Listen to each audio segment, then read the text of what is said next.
एक बार की बात है, एक बहू अपने परिवार के लिए रोज खाना बनाती थी। बहू जब भी खाना बनाती, अपनी सासू माँ के लिए भी रोटी बना देती थी।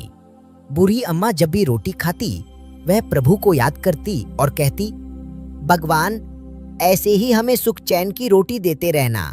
ऐसा रोज होता। बहू रोज खाना बनाकर सासू माँ को देती और बुढ़िया रोज यही बोलती, भगवान, तेरा शुक्र है, हमें ऐसे ही सुख चैन की रोटी देते रहना। एक दिन बहू ने मन ही मन सोचा, ये बुढ़िया कितनी अजीब है। खाना तो मैं इसे खिलाती हूँ, लेकिन ये तो रोज भगवान का ही गुणगान करती है, कभी मेरी तारीफ भी तो नहीं करती। अगले दिन बहू ने जैसे ही सासू माँ को खाना देने की सोची, उसने मन में ठान लिया, आज देखती हूँ कैसे भगवान का शुक्रिया अदा करती है। फिर उसने रोटी में चूहे मारने की दवाई मिला दी और मन में बोली, अब बोल, भगवान का शुक्र है। लेकिन जैसे ही बहू सासू माँ को रोटी देने गई, अचानक उसके मन में ख्याल आया, नहीं, मुझे ऐसा नहीं करना चाहिए, ये बहुत गलत है।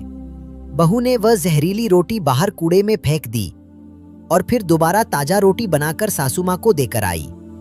उसने सास से कहा, माँ जी, मैं बाहर जा रही हूँ, आप ये खाना खा लेना। थोड़ी देर बाद बुढ़िया का पोता, यानी बहू का बेटा, स्कूल से लौट आया। उसने अपनी दादी को खाना खाते देखा तो खुद भी उनके साथ बैठकर खाना खाने लगा और बोला, दादी, मुझे बहुत भूख लग रही थी, मैंने आपके साथ खाना खा लिया। इतने में बहू भी घर लौट आई।